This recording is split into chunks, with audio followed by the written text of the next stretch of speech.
Hey, what's up, everybody? Craig Perry here, and you're listening to Sex Afflictions and Porn Addictions. And today, I have a really special guest, someone who I respect as a professional, but also someone who I've gotten close to over the course of the past couple months as a friend. Welcome, Brent. Yeah, thanks, Greg. Good morning. And really, really quick, Brent is the owner of 3 Times Bold. He's a leadership professional development coach, had an interesting story. We're not going to get into that. We're going to keep this quick and concise. But one of the things that I noticed in helping people stop their destructive behaviors, and we'd crush it. We'd have this initial experience where we would crush it. And then they'd go flat. So these are the guys, Brent, they're sober, they're clean, they're accountable, completely depleted. Eventually, right after that burst of success, they find themselves white knuckling it again, managing systems, wondering why success felt like slow suffocation. And I knew like something's missing. Like we need to like shock this group of people. And then I met Brent. And he named what I had been seeing but couldn't articulate. And we weren't treating depletion as the crisis. We were treating it as a character flaw. Brent, talk about capacity. Yeah, I love this word because it means so many things to so many different people, and yet it's real for all of us, right? Um, but capacity it's not time management and it's not productivity, although that's what so many books are written about and we get talked about, to all the time. Um, but that's the heavy side of it because that just feels like one more thing, one more system to get done. But the capacity that's real, at least in my world, and what I've seen is helpful to really get into working on and talking about. It's our internal bandwidth. That piece that allows us to hold more without breaking. And where I see it in my life with my kids, with my, in business, is that it's the difference between reacting to life and actually leading it. And here's what a lot of leaders don't realize is that you can't build capacity while your vault is empty. Yeah, let's talk about that, Brent. Explain the vault. Yeah. So your body is a vault. It holds all the things you intentionally or unintentionally put in there. And what I've found is that the only resources that really matter when it comes to leadership, and let's be clear, leadership isn't just at work, right? You're the leader of your life. And you can bring that leadership to your family, to your community, to your, wherever it is you go. But in terms of leadership, the only things that matter, there's 3 currencies: energy, attention, and presence. So it's not your calendar, it's not your strategy deck, but can you actually show up with energy? Can you hold attention on what matters? And can you be present when it counts? Most people I work with are trying to shove more into this vault, right? Their body, but it's maxed out. It's full of a bunch of other shit. So as they start even trying to put the good stuff in, it leaks and we get sick. We snap at our kids. We make decisions that we end up regretting. And you can't hold what you keep promising yourself you'll hold when there's no room. And the problem isn't discipline. I know we get told, create more habits. In fact, you're a genius at that, Craig, right? But you Not can't enough, though. create more habits if you have No. no room to hold it. So it's a Yeah. capacity problem. So if I can, I've got an interesting little story that was real in my life, where things changed for me. All right. So I went on a backpacking trip about 10 years ago, and it was around Mount Rainier. It's called the Wonderland Trail. It circumnavigated this mountain right outside of Seattle. It's gorgeous, almost 100 Mm. miles, 27,000 feet of verticals, crazy numbers. And I went to go check out of life, learn some stuff, get out of my head into my body and have some epiphanies. And 3 days into this ridiculously difficult journey, at least really hard for me anyways, I was pissed. Nothing was happening. My brain wouldn't shut down. I had no breakthroughs. I was just tired. I was frustrated.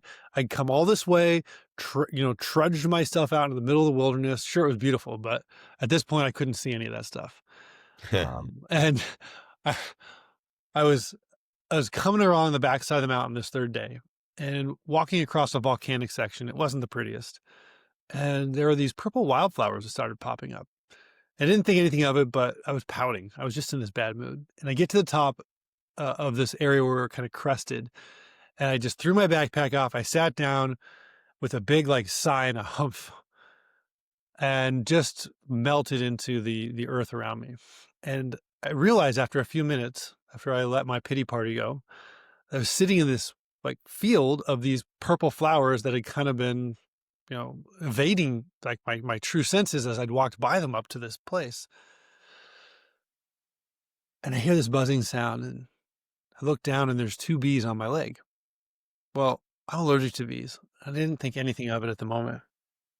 And I just let it happen. And I watched these thousands of bees buzzing in this wildflower field, just thinking about the beauty that existed in this kind of volcanic portion of the mountain. And it all of a sudden hit me that as a leader, as a at that time CEO, as a dad, I have a choice, just like a bee. I can be afraid. I can sting people, show that I'm powerful, right? I also can pollinate, can create beauty. I can seed it. And it's a different type of power, right? And this made me realize that the one thing in life that I believe we're all given, without prejudice, that we all have equally, its choice. And I give it up all the time. And I was so depleted. I was so deep in this performing place in life, so underwater and just surviving my own life, that stinging was my only option that my body could access.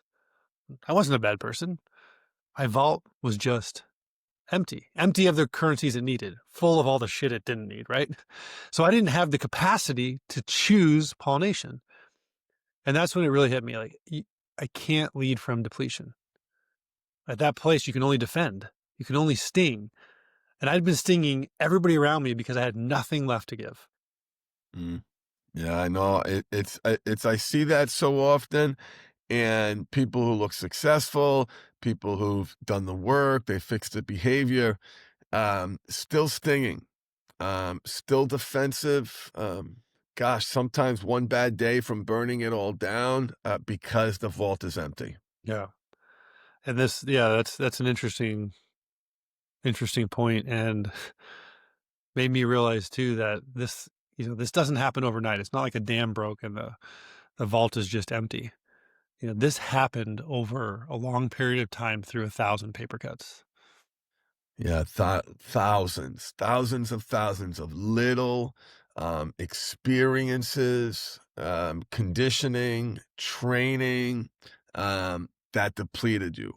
And, the thing that I love about paper cuts is everybody wants to process the big trauma, the divorce, the childhood wound, the thing that broke them. And yes, that Yeah. matters. But meanwhile, you're having the same fight every Tuesday, checking your phone 147 times a day, saying yes to things you hate because disappointing people feels like death. That's the 1,000 paper cuts.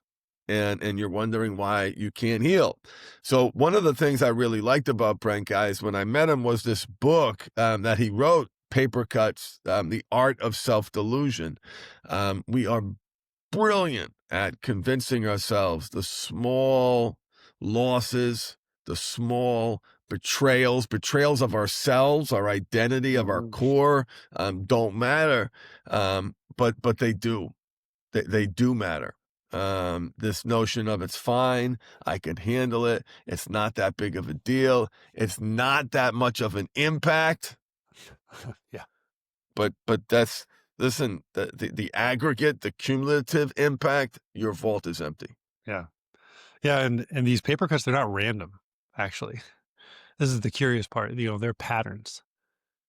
And I found the shift is that when I stop listening to them as problems or for problems and start listening for the patterns inside of them, everything really becomes more approachable, right? So the problem might be I'm stressed. But the pattern is I say yes before I think every single time because I hate disappointing people, you know? Another example is, the problem might be I can't focus. But the pattern is I've trained myself to reach for distraction the second I feel uncomfortable. Or my problem is I'm just exhausted. When really the pattern is I've been running the same depleted software, the operating system inside of me for the last 20 years. And I call it discipline because I do the same thing. One thing you manage the problem, one thing you interrupt the pattern. Yeah. Yeah, I love that perspective, Brent. And so guys, this is why Brent and I are doing something really special this fall. And it's so exciting because for 13 years, I've been the addiction guy. I still am the addiction guy, and I'm growing, and I want you to grow, and I want you to grow with us. And I was the guy that people came to when something breaks, and that work's important. But what we're building now is for the person who fixed the behavior but is barely holding it together.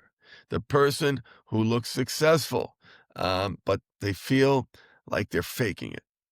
The person who knows something has to change, knows it's not sustainable, but isn't sure exactly what to do. That's what patterns of power is for. Yeah. And we're going to be working with 10 people over 10 weeks to interrupt the patterns that are bleeding the capacity dry. Right. And Craig knows the patterns. He's a genius at it. This is what you've spent a lot of time helping thousands of men do. And I know the architecture. So together we're going to build something. We have built something that I've been wanting to do for a long time, and I know, Craig, this has been a very long time coming for you too. Yeah. And it's a space where transformation happens through recognition. It's not force anymore, guys. It doesn't work from that place because this can't be therapy. It can't just be another program. It's really accomplished through pattern interruption, and where we're done performing. We admit that we're stuck performing. We're dancing. We're playing the game of society wants us to play, and we're done with it, and we're ready to lead. I call it the circus monkey, or sometimes, Brent, I have felt like the performing seal. And so, yeah, so stop interrupt. So if that lands, guys, if this is resonating with you, if you hear that we're speaking to you and you feel like you're performing and it's not enough, then there's a link. There's a link to learn more about the 10-week program that Brent and I are doing. And if it doesn't, take the paper cut things and run with it. Get Brent's book. You're really, really, really going to love it. Either way, stop managing symptoms and start interrupting the patterns. Yeah. I mean, guys, I'll leave you with just my own truth, which is all I can give you. And that is my vault became empty because I normalized the leak. So it's time to see the pattern. It's time to choose pollination. Thank you, Brent, so much for Yeah. being here today.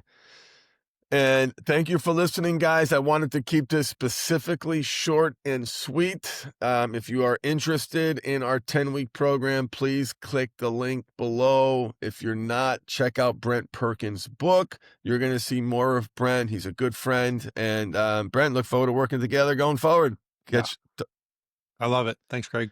All right, brother. Talk to you later, my man. Bye.